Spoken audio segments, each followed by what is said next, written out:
Varicose వ్యాధితో బాధపడుతున్నారంట. తక్కువ ఖర్చుతో ట్రీట్మెంట్ కావాలి అనుకుంటే ఎవిస్ హాస్పిటల్ని సంప్రదించండి.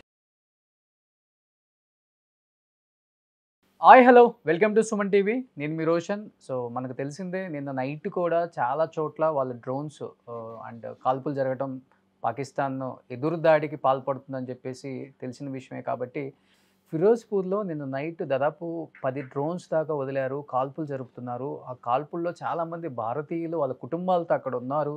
అండ్ కొంతమంది అయితే ఫ్యామిలీస్ ప్రెగ్నెంట్తో కూడా ఉన్నారు. అండ్ అక్కడి నుంచి వాళ్ళని తరలించాలని ప్రయత్నిస్తున్నప్పటికి కూడా కుదరలేదు. కాబట్టి ఇవాళ ఒక స్పెషల్ ట్రైన్తో ఢిల్లీ దాకా పంపించి అక్కడి నుంచి వాళ్ళ ప్రదేశాలకు పంపాలని చెప్పి కూడా ఆర్మీ ప్లాన్ చేస్తుంది.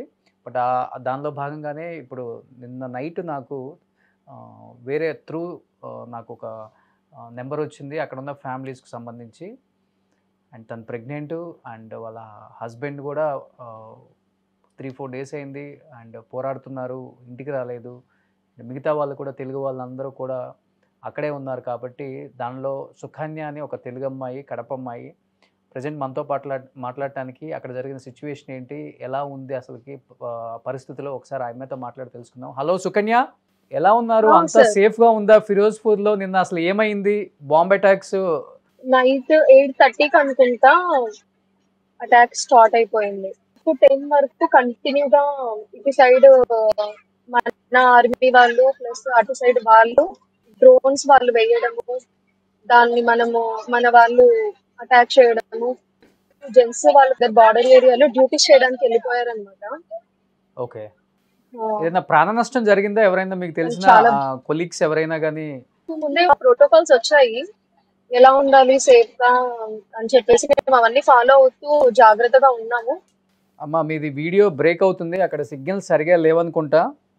కాదమ్మా, ఇప్పుడు ఫిరోజ్పూర్లో ఎన్ని రోజుల నుంచి జరుగుతున్నాయి మీకు ఈ కాల్పులు కావచ్చు, మిసైల్స్ వాళ్ళు పాక్ వాళ్ళు వదలటం కావచ్చు, లేకపోతే యుద్ధం చేయటానికి ఫిరోజ్పూర్లోకి కూడా ఎంటర్ అయ్యారా, లేకపోతే ఓన్లీ మిసైల్స్ వదలటం లేకపోతే కాల్పులు జరగటం మాత్రమే జరుగుతుందా? మొన్న ఫస్ట్ అటాక్ జమ్మూ సైడ్ జరిగింది, తర్వాత రాజస్థాన్ మీద జరిగింది. బట్ నిన్న నైట్ మాత్రం ఎగ్జాక్ట్ గా మేమున్న చోట ఫిరోజ్పూర్ ఏదైతే బార్డర్ ఏరియాలో పంజాబ్ సైడ్ ఇప్పుడు మిడిల్ పార్ట్ మొత్తం అటాక్ చేయడం స్టార్ట్ చేశారన్నమాట వాళ్ళు. ఓకే, కానీ లక్కీగా మా సోల్జర్స్ అక్కడ యాక్టివ్గా ఉండడం వల్ల మాకు ఎలాంటి ప్రమాదం అయితే జరగలేదు. వాళ్ళు అక్కడ డ్యూటీ చేస్తున్నారు కాబట్టి ఇక్కడ మేము జాగ్రత్తగా ఉండగలిగాము. ఓకే, ఆల్రెడీ విన్నాం మన తెలుగు జవాన్ కూడా ఒక అతను కాల్పుల్లో చనిపోయారు. అలాంటిది ఏమైనా మనం వినాల్సి వస్తుంది, ఏమైనా భయంగా ఉంది? మన వాళ్ళు అక్కడ ఏదైనా ప్రాణ నష్టం జరిగిందా? తెలుగు వాళ్ళకి కావచ్చు, ఫ్యామిలీస్ కావచ్చు, లేకపోతే ఆర్మీ జవాన్స్ కావచ్చు? అంత ఏం లేదు సార్. యాక్చువల్ గా అయితే మా హస్బెండ్స్ ఎవరు ఇక్కడ మా దగ్గర లేరు. బట్ మా ఫ్యామిలీ సేఫ్టీ కోసము కొంతమంది ఆర్మీ పర్సన్స్ ఉన్నారు. ఇప్పుడు వాళ్ళ ద్వారానే మేము సేఫ్ గా ట్రైన్ ఎక్కాము. ఢిల్లీ వరకు మా ట్రైన్ ఉంది. అక్కడ నుంచి మేము ఎవరి ఫ్యామిలీ వాళ్ళు అక్కడ నుంచి డిస్పాచ్ అయిపోతాము. ఎవరిని ఇక్కడ పిలుచుకోలేని పరిస్థితిలో ఉన్నామన్నమాట. మమ్మల్ని తీసుకెళ్ళడానికి ఒకవేళ వస్తే వాళ్ళు కూడా డేంజర్ సిచ్యువేషన్ లోని ఉండాల్సి వస్తుంది అని చెప్పేసి మిగతా మా హస్బెండ్స్ అందరూ బార్డర్ ఏరియాలోకి వెళ్ళి అక్కడ డ్యూటీ చేస్తున్నారు. వాళ్ళు అక్కడ ఉన్నారు కాబట్టి మేము ఇక్కడ సేఫ్ గా ఉండగలిగాం. ఓకే, ఇప్పుడు మీ వారు కూడా డ్యూటీలోనే ఉన్నారమ్మా? మీ వారు కూడా డ్యూటీలోనే ఉన్నారు అక్కడ ఇప్పుడు? డ్యూటీలోనే ఉన్నారు సార్. ఓకే, ధైర్యం చెప్పి పంపించారా మీకు? మేము ధైర్యంగా ఉన్నాము, ఇబ్బంది లేదు, ఫైట్ చేస్తాము, భారత్ కోసం నిలబడతాము, మీరు ఏమి ఇబ్బంది పడద్దు, బాధపడద్దు మా గురించి అని ధైర్యంగా చెప్పి పంపించారా? ధైర్యం చెప్పడమే కాదు, నేను యాక్చువల్లీ ప్రెగ్నెంట్, 8 months ప్రెగ్నెంట్. నాకు అనిపిస్తుంది నేను కూడా మీతో పాటు వస్తాను, ఎంతో కొంత స్టాండ్ అయ్యి మీకు హెల్ప్ చేస్తాను, ఏదో మాకు వచ్చినంత వరకు. నాకు చాలా ఇదిగా ఉంది వదిలిపెట్టి వెళ్ళాలంటే. అసలు మా పరిస్థితి ఎలా ఉందంటే ప్రతి ఒక్క వైఫ్ ఏడుస్తున్నారు సార్. 1 week అయిపోయింది. సివిలియన్స్ కి ఈ పెయిన్ తెలియదు అనమాట.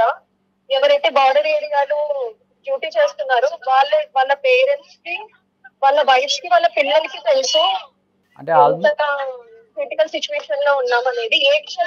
ఏ క్షణంలో ఏం జరుగుతుందో తెలియదు, వాళ్ళు ఏ టైంలో అటాక్ చేస్తున్నారో కూడా తెలియదు. ఓకే, కాదమ్మా, అందరూ ఆల్మోస్ట్ మీరు చెప్పారు ఒక మాట, మేమందరం ఆడవాళ్ళం అయినప్పుడు కూడా వాళ్ళ భార్యలుగా మేము కూడా ఉండి పోరాడతామని మీరు ఒక మాట అన్నారు చూసారా, అది కూడా మీరు 8 months ప్రెగ్నెంట్ అని చెప్పారు. నిజంగా హ్యాట్సప్ అమ్మ మీకు అసలుకి. అంటే మీరు అక్కడ ఉన్న సిచ్యువేషన్స్ చూసారు కాబట్టి మీకు తెలుసు. అటాక్ జరుగుతున్న సిచ్యువేషన్ చూస్తుంటే అసలు మాకు మా పిల్లలు ఉన్నారు కాబట్టి మేము ఇంటికి వెళ్ళాలనుకుంటున్నాము సేఫ్ గా. మా హస్బెండ్స్ కూడా మేము సేఫ్ గా ఇంటికి వెళ్ళిపోతే వాళ్ళు అక్కడ పీస్ఫుల్ గా వర్క్ చేసుకోగలుగుతారు, ఫ్యామిలీ మీద భయం లేకుండా ఉంటదని చెప్పేసి మమ్మల్ని అందరినీ డిస్పాచ్ చేసేసారనమాట. అసలు మేము సెండ్ ఆఫ్ చెప్పడానికి కూడా వాళ్ళు పక్కన లేదు. అసలు ఇక్కడ నుంచి దాటుకొని వెళ్తుంటే మేము వెళ్తాము సేఫ్ గానే ఉంటాము, వీళ్ళు ఇది ఎన్ని రోజులు పడుతుంది, నెల పడుతుందో 2 నెలలు పడుతుందో 3 నెలలు పడుతుందో, ఇంటికి ఎలా వస్తారో. కనీసం వెళ్ళిన వాళ్ళు సార్ తింటున్నారా తినట్లేదా, మాకు కాల్స్ కూడా లేవు అసలు వాళ్ళ సైడ్ నుంచి.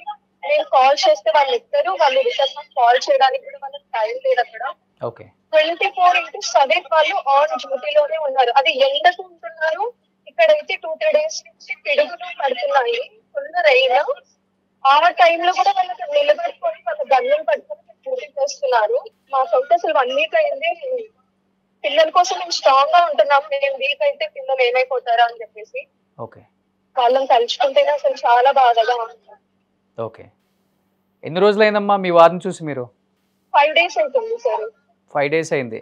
సో 5 days నుంచి ఫోన్ లేదు, కాంటాక్ట్లో ఎవరు లేరు, ఒకవేళ ఫోన్ చేసినా లిఫ్ట్ చేయట్లేదు, అంతా కూడా వాళ్ళు 24/7 చేస్తే జస్ట్ ఒక 2 మాటలు మాట్లాడుతున్నారు, నేను బాగానే ఉన్నాను, మీరు టెన్షన్ తీసుకోవద్దు. వాళ్ళ టెన్షన్ కూడా అక్కడ మమ్మల్ని ఇక్కడ నుంచి ఎలాగైనా పంపివ్వాలి, ఎందుకంటే వాళ్ళు ఇప్పుడు మా దగ్గర లేరు, వాళ్ళు ఎక్కడున్నారో మాకు చెప్పారు, అది సీక్రెట్ గా ఉంటది కాబట్టి వాళ్ళు ఎక్కడున్నారు ఏ ఏరియాలో వర్క్ చేస్తున్నారు అనేది కూడా మాకు ఎటువంటి మెసేజ్ పాస్ చేయరు అనమాట. బహుశా మీకంటే అలవాటు అయి ఉండొచ్చు. పిల్లలు కొంచెం అంటే కాల్పులు జరుగుతున్నాయి అండ్ మిసైల్స్ కూడా వదులుతున్నారు, ఎదురు దాడి జరుగుతుందని చెప్పారు కాబట్టి పిల్లలు కొంచెం బాగా భయానికి గురై ఉంటారమ్మా నాకు తెలిసి ఆ సౌండ్స్ కి. రాత్రి ప్రతి ఒక్కరు చిన్న చిన్న పిల్లలు బెడ్ కిందకి వెళ్ళి దాక్కున్నారు అసలు ఆ సౌండ్స్ వినలేక, అంత భయంకరమైన సౌండ్స్. నేను దూరం నుంచి ఎక్కడే విన్నాను, లుధియానా సైడ్ అటు అటాక్ అయ్యింది, ఒక 3 times సౌండ్ వచ్చింది. కానీ నిన్న జరిగింది మాత్రం మేమున్న చోట జరిగింది. కంటిన్యూగా ఒక 1 hour వరకు ఇటు సైడ్ మన వాళ్ళు అటాక్ చేస్తున్నారు, అటు సైడ్ వాళ్ళు అటాక్ చేస్తున్నారు. నేను నా కళ్ళతో ఇట్లా మా కోటర్ పై నుంచి 6 drones వెళ్ళడం చూసాను, మళ్ళీ అది అక్కడే పేలిపోవడం కూడా చూసాను. అసలు ఆ సౌండ్స్ ఎంత భయంకరంగా ఉన్నాయంటే పిల్లలు అయితే అసలు అన్నం కూడా తినలేదు ఆ భయంతో. అమ్మ మనం వెళ్ళిపోదామని ప్రతి ఒక్కరు అలానే ఏడుస్తున్నారు. హస్బెండ్స్ లేకపోవడం వల్ల మేము ఒకరికొకరు ఒకే కోటర్లో పిలిపించుకొని అందరం ఒకే చోట ఉన్నాం నైట్ అంతా సేఫ్ గా. ఏ క్షణంలో ఏం జరుగుతుందో తెలియదు. అంటే మిమ్మల్ని బంకర్స్ కి తరలించారా ఈ 3-4 days, లేకపోతే మీకు ఇచ్చిన క్వార్టర్స్ లోనే ఉండాల్సి వచ్చింది? అసలుకి మేము క్వార్టర్స్ లోనే ఉన్నాము, మాకు అన్ని విధాలుగా మా ఫెసిలిటీస్ మాకు ఉన్నాయి. కొంతమంది ఇక్కడ ఉన్నారు మాకు సెక్యూర్ గా, బయట వాళ్ళని ఎవరిని అలో చేయట్లేదు, మమ్మల్ని బయటకి వెళ్ళనివ్వట్లేదు అనమాట. మాకు కావాల్సిన కొన్ని ఏదైతే తినడానికి పాలు అలాంటివి ఉంటే అవన్నీ వాళ్ళే మాకు జాగ్రత్తగా చూసుకున్నారు. లోపల ఉన్నంత వరకు మాకు ప్రాబ్లం అనిపించలేదు, బట్ జరిగింది కూడా అటాక్ లోపలే. ఇప్పుడు వాళ్ళ టార్గెట్ అంతా సివిలియన్స్ మీదనే ఉంది మాకు తెలిసి. అక్కడ బార్డర్ లో వర్క్ చేస్తున్న హౌస్ సోల్జర్స్ మీద వాళ్ళ టార్గెట్ లేదు, వాళ్ళ టార్గెట్ అంతా సివిలియన్స్ మీద ఉంది. కాబట్టి మమ్మల్ని వెంటనే ఇక్కడ ఉండడం సేఫ్ కాదు అని చెప్పేసి మమ్మల్ని డిస్పాచ్ చేసేసారు. యాక్చువల్గా మేము ఎప్పుడో వెళ్లాల్సిన వాళ్ళము, మా ప్రతి ఒక్క ట్రైన్స్ ఫ్లైట్స్ క్యాన్సిల్ అవుతూ వస్తుండే, దానివల్ల మేము ముందే బయలుదేరలేకపోయాం అనమాట. ఎంతమంది ఉన్నారు మన తెలుగు వాళ్ళు, అంటే ఫ్యామిలీస్? అంటే అక్కడ మన తెలుగు వాళ్ళు నాకు తెలిసి మా యూనిట్ లో ఒక 6-7 members ఫ్యామిలీస్ ఉన్నారు. మేమందరం ఇప్పుడు ఒకే ట్రైన్ లో ఉన్నాము, వేరు సీట్లలో ఉన్నాము ప్రెసెంట్. అందరం బయలుదేరుతున్నాము. సో ఎప్పుడైతే కాల్పులు ఆపేశారో అప్పుడు స్టార్ట్ అయ్యారు మీరు లోపల నుంచి బయటికి రావటం? కాల్పులు 10:30కి వర్షం పడింది, దాని తర్వాత కొంచెం సైలెంట్ అయిపోయింది. దాని తర్వాత అయితే జరగలేదు. మళ్ళీ 5:30కి ఇటు సైడ్ శ్రీనగర్ సైడ్ జట్లు టు పాకిస్తాన్ వాళ్ళు వచ్చారు, 2 వచ్చారు, మరి సోల్జర్స్ వాళ్ళు టెర్రరిస్ట్ తెలియదు. ఆ న్యూస్ విన్నాను అనమాట. సో కాల్పులు అయితే వాళ్ళు జరపడం అయితే నైట్ స్టార్ట్ చేస్తే మార్నింగ్ దాకా ఏదో ఒక విధంగా కాల్పులు అయితే చేస్తూనే ఉన్నారు. పాకిస్తాన్ వాళ్ళు ఏమాత్రం వాళ్ళ టార్గెట్ నైటే సార్, వాళ్ళ టార్గెట్ నైటే. సో ఇక్కడ మా యూనిట్ మా ఫ్యామిలీ మెంబర్స్ ఒక 60-70 మెంబర్స్ ఉంటారు. అందరికి మేము స్టేటస్ పెట్టి అప్డేట్ పెడుతున్నాం అనమాట. పొరపాటును కూడా ఏ లైట్స్ ఆన్ చేయొద్దండి, బయట బాల్కనీ లైట్స్, ఇంటి లైట్స్, మొబైల్ టార్చ్ లైట్స్ ఏవి, అది సేఫ్ కాదని చెప్పేసి కొంచెం మా ప్రోటోకాల్స్ మాకు ఉన్నాయి. మేము అవన్నీ ఫాలో చేసుకుంటూ కేర్ఫుల్ గా ఉన్నాము. లైట్స్ ఎక్కడైతే ఉన్నాయో డ్రోన్స్ ఎగ్జాక్ట్ గా వచ్చి అక్కడే పడుతున్నాయి. నిన్న జరిగిన ఇన్సిడెంట్ లో నాకు అర్థమైంది. అందుకే అనిపిస్తుంది మాకు ఇదంతా ఒక 10 days ముందు ప్రాక్టీస్ చేయించారు అనమాట.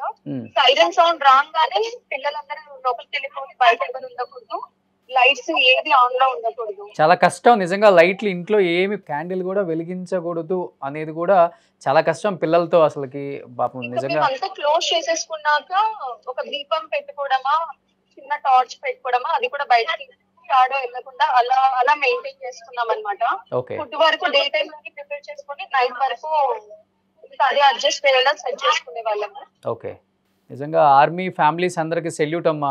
ఎంతో కష్టపడుతున్నారు. అటు పక్కన మీ అందరు హస్బెండ్స్ కావచ్చు, ఒకవైపు మీరు ఫ్యామిలీస్ అక్కడ ఉండి పిల్లలతో అండ్ ఇన్ని కష్టాలు పడుతున్నారు అనేది ఎవరికి తెలియదు. ఒక్కసారిగా నేను మీ మెసేజ్ చూడగానే నాకు చాలా బాధ అనిపించింది. నైట్ కాల్పులు స్టార్ట్ అయినాయి, చాలా టూ మచ్ గా సౌండ్స్ వస్తున్నాయి. పిల్లల చాలా అసలు ఆ టైంలో ఎవ్వరు లేరు సార్. అసలు అక్కడ అటాక్ జరుగుతుందన్న విషయం కూడా ఎవ్వరికి తెలియదు. అసలు అది సడన్ గా మేము ఆ సాంగ్స్ వినంగానే మేము అసలు ఎంత అట్లా బాడీ అంతా షివర్ అయిపోయింది మాకు. చూసాం మేము అంతా కళ్ళతో అసలు ఆ ఇన్సిడెంట్. సో వాళ్ళ టార్గెట్ అంతా కూడా సివిలియన్స్. మీరు చెప్పినట్లుగా మీరు అక్కడ ఉన్నారు కాబట్టి మీకు అక్కడ పరిస్థితులు అర్థం చేస్తున్నారు కాబట్టి. ఓకే, మీది ఎక్కడమ్మా?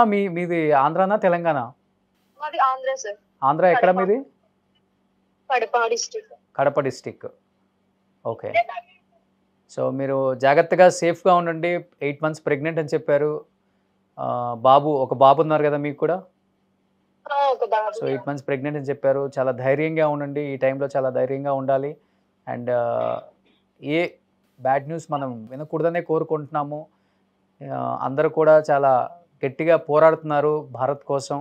దానిలో మీరు కూడా భాగం అని చెప్పుకోవచ్చు చెప్పాలంటే. చాలా హ్యాపీగా ఉండండి అమ్మా. ఇప్పుడు మనం అందరం ప్రే చేయాల్సింది మన వాళ్ళకు ఏ ప్రమాదం జరగకూడదు, అందరూ సేఫ్ గా ఉండాలి. అందరం అదే కోరుకుందాం. ఇరువైపులా ప్రాణ నష్టం జరుగుతుంది. పీస్ఫుల్ గా ఇదంతా సాల్వ్ అయిపోవాలి. 3-4 months టైం పట్టినా పర్లేదు, కానీ అందరూ మా వాళ్ళందరూ మాకు సేఫ్ గా రిటర్న్ రావాలనేది మేము దేవుని ప్రార్థిస్తున్నాము. సుకన్య, యాజ్ ఎ బ్రదర్గా చెప్తున్నాను, చాలా ధైర్యంగా ఉండమ్మా. ఈ టైంలో చాలా ధైర్యంగా ఉండాలి నువ్వు. నెక్స్ట్ మంత్ డెలివరీ ఉండొచ్చు మీకు. మీ పేరెంట్స్ చాలా హ్యాపీగా ఫీల్ అవుతుంటారు, ఎందుకంటే మీరు బ్యాక్ వస్తున్నారు. ఈ టైంలో చాలా ఇంపార్టెంట్ తల్లిదండ్రుల దగ్గర ఉంటాం మీరు. మిగతా ఫ్యామిలీస్కి కూడా చెప్పమ్మా, ఒకసారి కన్వే చేయి, అందరినీ ధైర్యంగా ఉండమని చెప్పండి. మన వాళ్ళకి ఏమి కాదు, అందరూ ఎదిరించి పోరాడి నిలిచి భారత్ జెండాని ఎగరేస్తారు, అంత టాలెంట్ ఉంది. సో అదే జరగాలని మనస్ఫూర్తిగా కోరుకుందాం. జై హింద్, జై భారత్ అమ్మ. Thank you so much Sukanya.